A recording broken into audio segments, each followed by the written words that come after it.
Olá, meu nome é Franklin Ângelo Krukowski, eu sou aluno de doutorado do programa de pós-graduação em Métodos Numéricos e Engenharia pela Universidade Federal do Paraná. Hoje eu estou atendendo um pré-requisito da disciplina de Trabalho Individual 3 e eu vou gravar um vídeo sobre o desenvolvimento da minha pesquisa, que tem como título Algoritmo Genético Adaptativo com chaves aleatórias enviesadas e múltiplos reinícios para o problema do carteiro rural dependente de tempo. Eu já venho desenvolvendo essa pesquisa há um certo tempo, então o que eu vou mostrar para vocês hoje é a parte inicial do que eu desenvolvi até agora. Tá? Serão necessários talvez mais alguns vídeos aí para mostrar tudo que já foi feito, tendo em vista que eu estou com a qualificação prestes a ser marcada.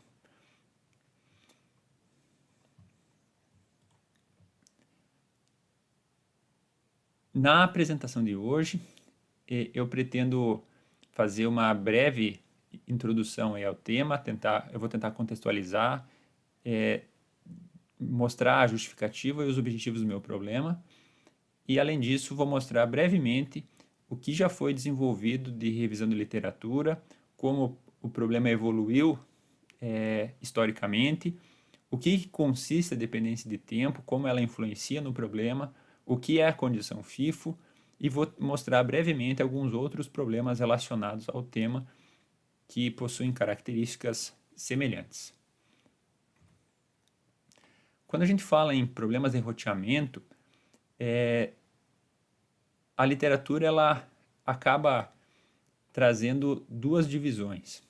A gente tem problemas de roteamento em arcos, onde a variável de decisão refere-se ao arco. Então, quando um arco ele é atendido ou ele é atravessado, essa variável de decisão ela assume um valor. E nos problemas de roteamento em nós,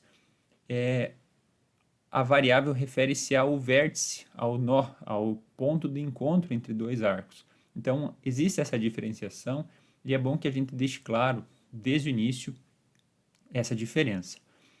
Quando a gente fala em problemas de roteamento em arcos, as aplicações são, por exemplo, a coleta de resíduos orgânicos ou de resíduos recicláveis, a visita dos leituristas, né, da Copel ou da Sanepar, ou enfim, de qualquer outro serviço que é realizado casa em casa, ou aqui para nós, né, onde não neva, não tem muito sentido, mas quando é necessário a limpeza de ruas e a utilização de produtos para que as vias fiquem trafegáveis, né, ou a vistoria, por exemplo, em oleodutos, enfim, são diversas as aplicações para os problemas de roteamento em arcos.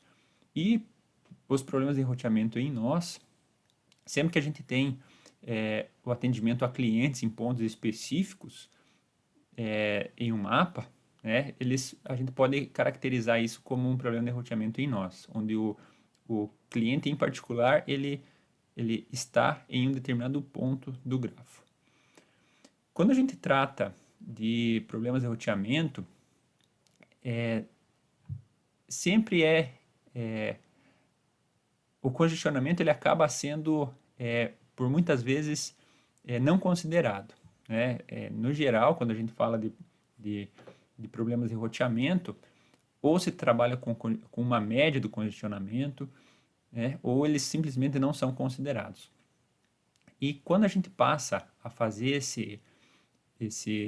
essa consideração do congestionamento, muitas mudanças passam a ocorrer. Tá?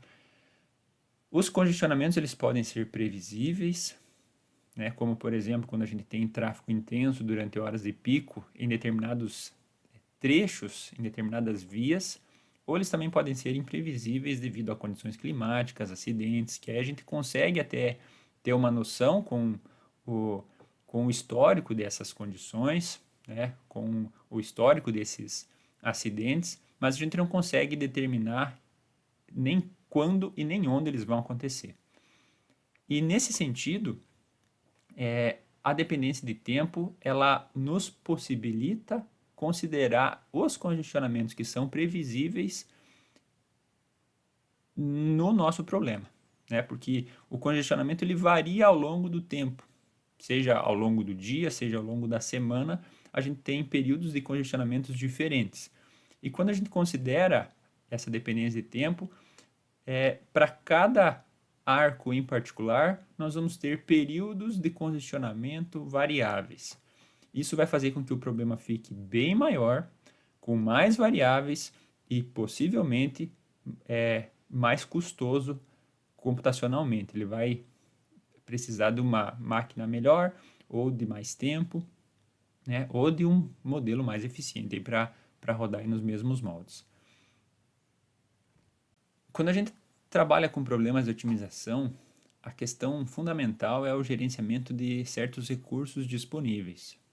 Esses recursos eles podem ser financeiros, que é a maior parte dos casos, né? O objetivo sempre é economizar o máximo possível ou lucrar o máximo possível, mas abordagens como a preocupação com a emissão de gases e geração de resíduos têm ganhado destaque na literatura e o gerenciamento do tempo também vem crescendo nesses últimos anos.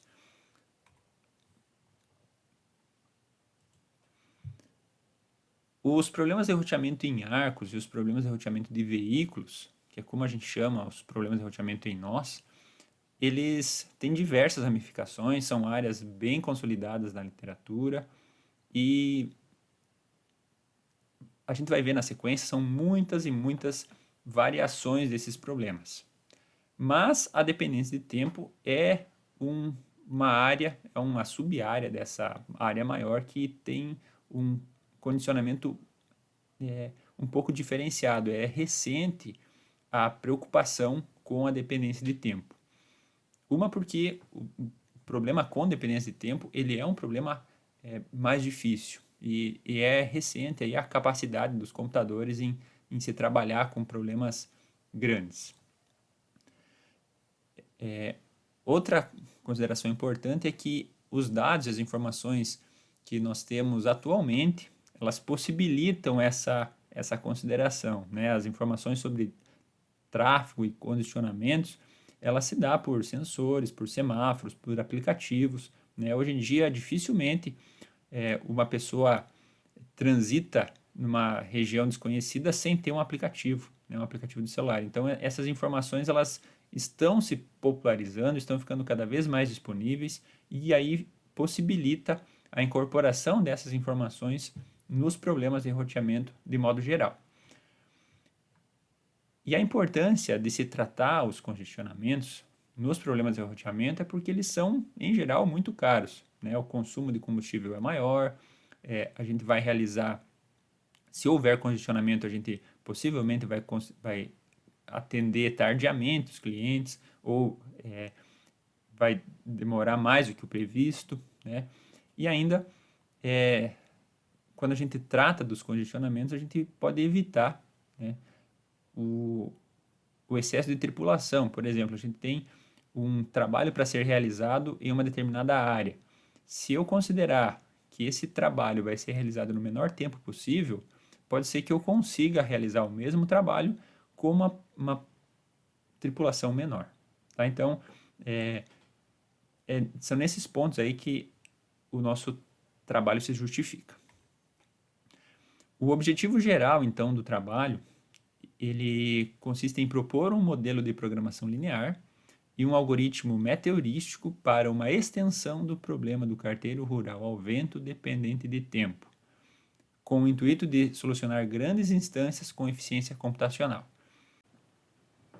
Como objetivos específicos, nós vamos verificar a robustez do modelo matemático, testando a eficiência dele em um conjunto de instâncias da literatura, com um único intervalo de tempo. Essas instâncias elas já foram resolvidas, elas têm um valor ótimo já definido, então a gente consegue verificar se o modelo matemático ele chega nos mesmos resultados.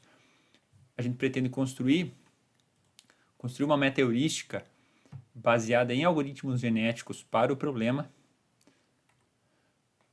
e verificar a acurácia dessa meta heurística comparando os resultados com o modelo exato. Na verdade, é assim, o modelo exato ele vai ser capaz de resolver apenas problemas pequenos. O problema do carteiro rural ao vento dependendo de tempo, ele é um problema complexo e que grandes instâncias não vão ser resolvidas. Então a gente vai conseguir verificar só para as instâncias menores. Mas a ideia é essa, é verificar se a heurística ela atende essas condições aí para os problemas pequenos também.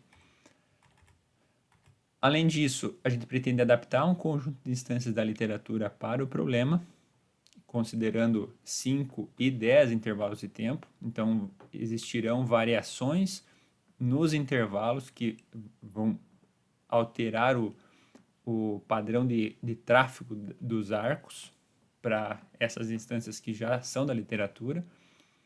E aí a gente pretende comparar o desempenho da meta-heurística proposta com o modelo matemático nessas instâncias adaptadas também.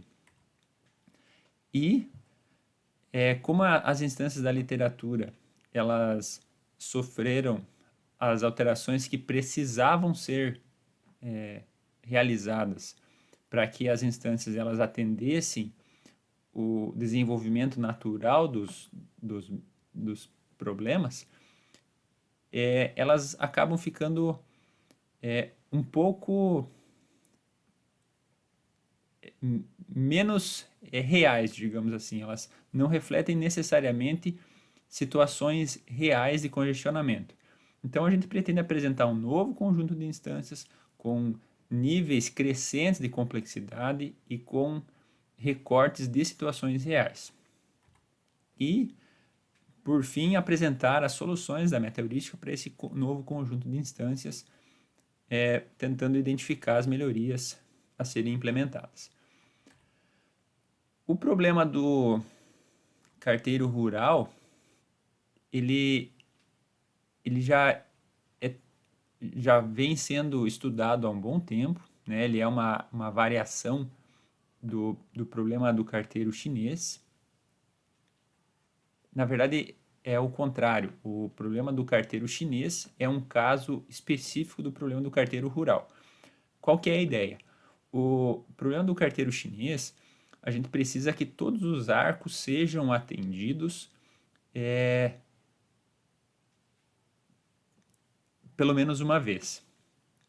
E no problema do carteiro rural, apenas um subconjunto desses arcos é que precisam ser atendidos. Então a gente pode pensar que o problema do carteiro chinês é uma generalização, é um caso particular do problema do carteiro rural, onde o conjunto de clientes a serem atendidos é o conjunto de todos os arcos.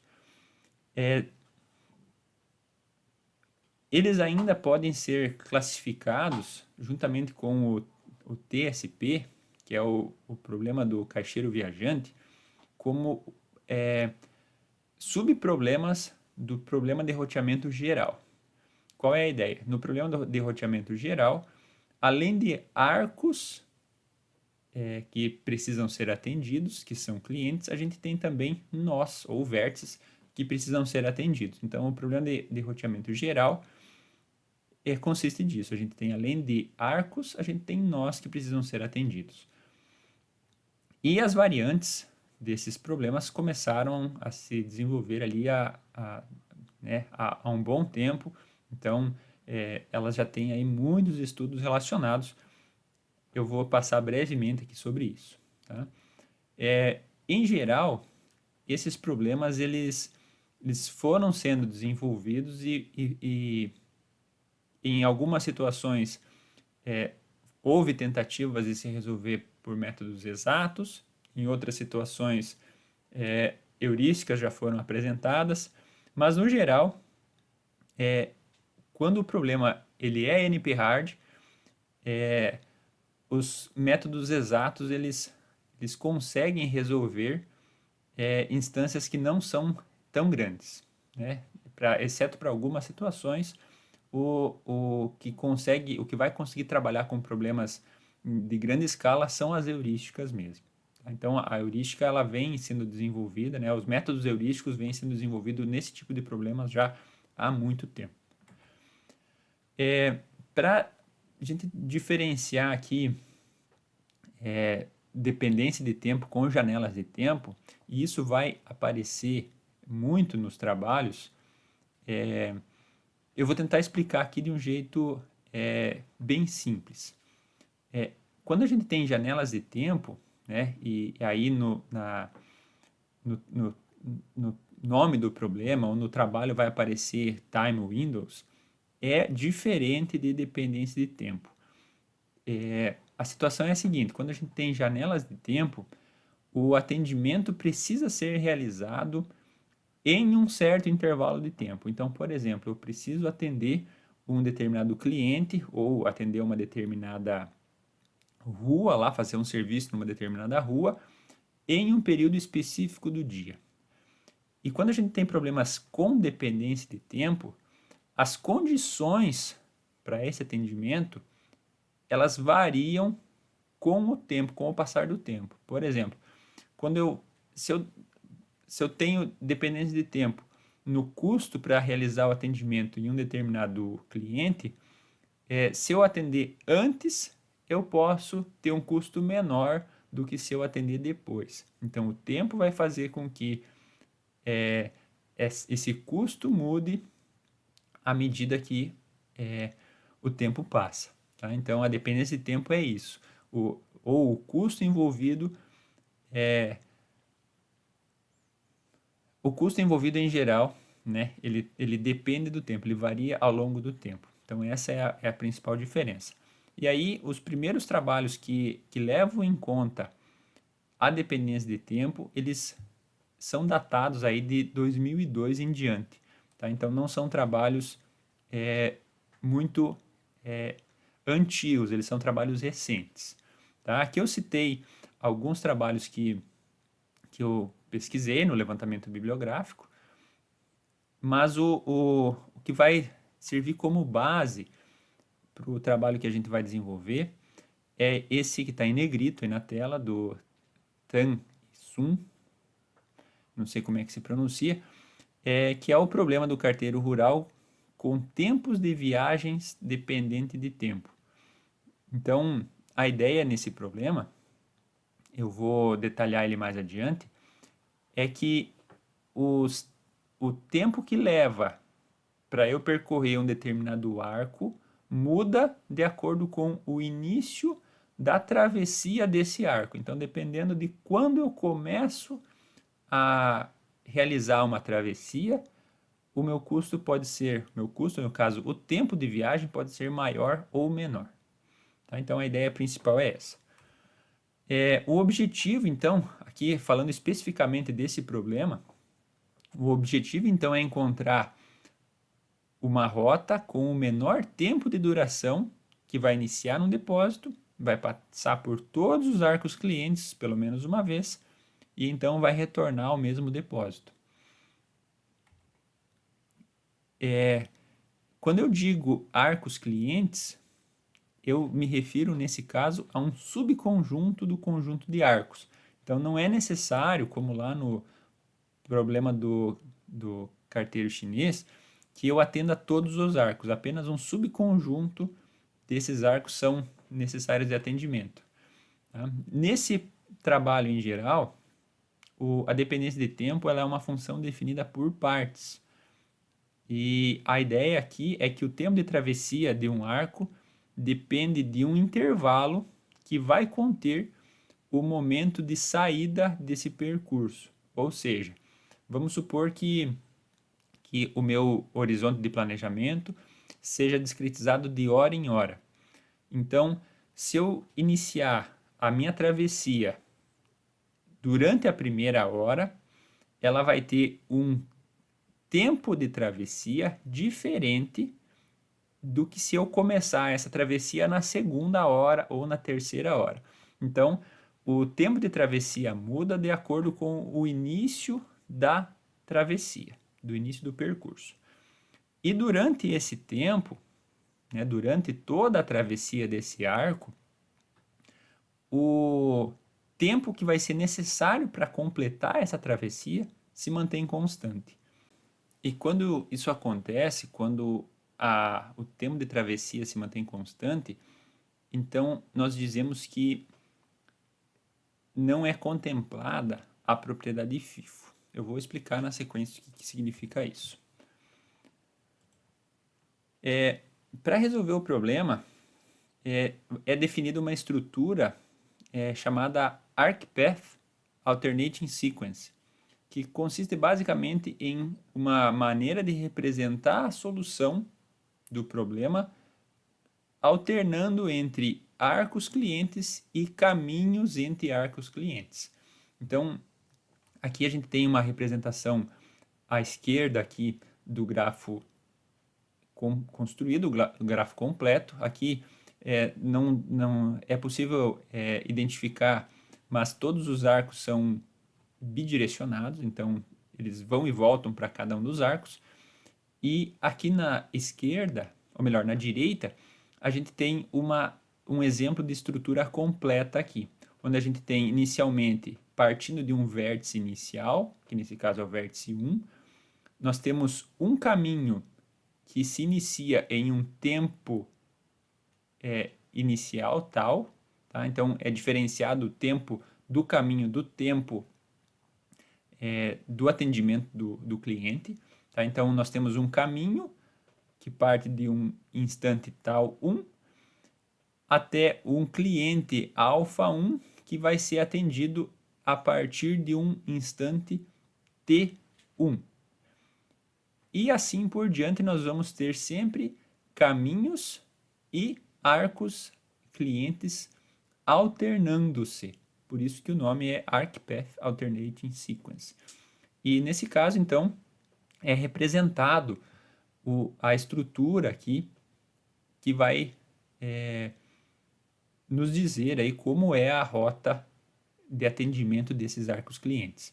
Tá? Então aqui, só para ficar claro, ele parte do vértice 1 e ele vai com um caminho até o vértice 13. O vértice 13 é um cliente, então ele vai fazer o atendimento desse cliente. Do 13 ao 14 é o primeiro cliente, do 14 ao 18 é o segundo cliente. Aqui nesse caso, esse caminho entre esses dois clientes é um caminho vazio. Na sequência, ele vai percorrer um caminho do 18 até o 19. Ele atende o outro cliente aqui. Aí ele faz mais um caminho e assim por diante até voltar para o depósito. Então, essa estrutura ArcPath Alternating Sequence, ela vai ser utilizada para a construção da minha solução e ela vai ser utilizada também lá na meta-heurística para a gente determinar a qualidade de cada um dos cromossomos. Tá? Mas isso vai ser assunto para o próximo vídeo. Aqui eu vou tentar explicar rapidamente do que é a propriedade FIFO e por que ela não é atendida por essa abordagem que é realizada.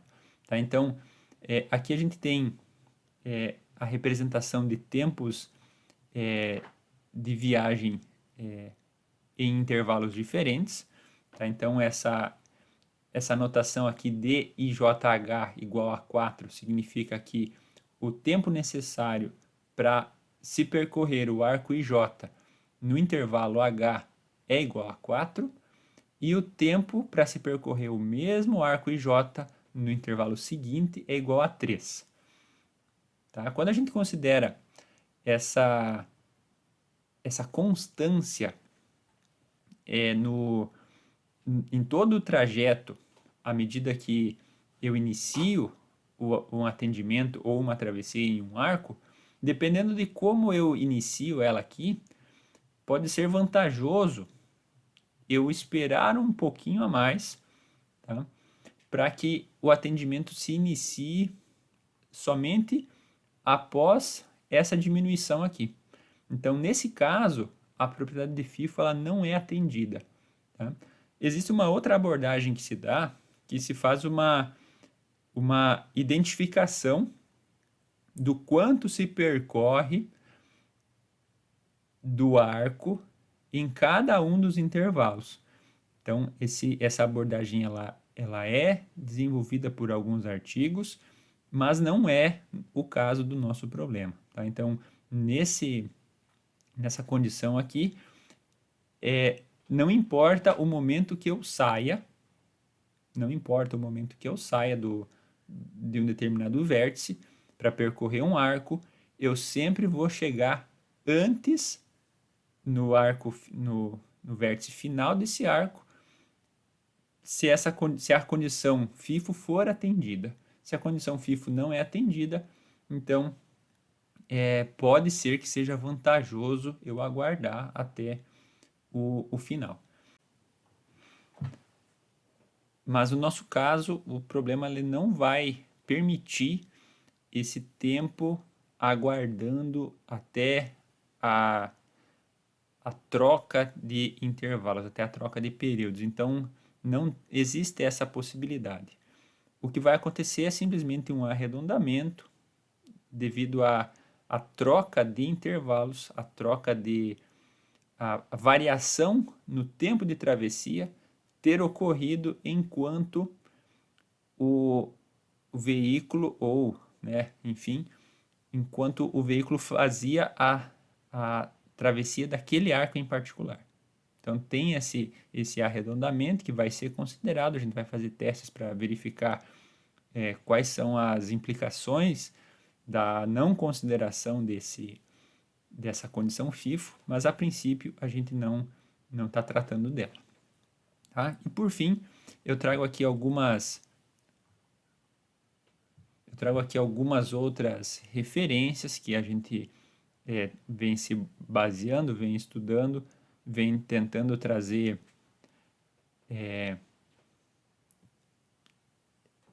abordagens que foram realizadas aqui para o nosso trabalho. Né? Algumas delas tratam já de problemas com dependência de tempo, outras tratam de problemas do carteiro rural, né? Problema do carteiro rural aqui com janelas de tempo, aqui o problema do carteiro rural ao vento com opção de zigue-zague.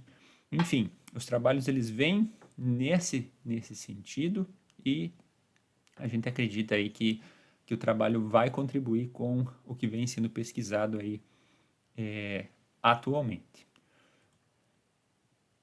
Aqui eu coloquei as referências que eu utilizei até agora, são várias referências. Aqui estão presentes só as referências que eu usei, que foram pesquisadas até o momento nessa apresentação. Tá? Como eu comentei anteriormente lá no início, o trabalho ele já tem um corpo um pouquinho maior, mas eu pretendo gravar outros vídeos para deixar bem claro o que foi feito e como que a gente está trabalhando, tá bom? Esse aqui é o meu e-mail, então se alguém tiver algum interesse, se precisar de alguma ajuda, se estiver trabalhando alguma coisa parecida, se eu puder ajudar, eu fico à disposição. Né? Eu sei aí que é um assunto bem específico, mas né? Como eu tenho sido ajudado por muitos colegas, aí eu me proponho ajudar também, se tiver no meu alcance. Tá bom? Muito obrigado e por hoje é isso.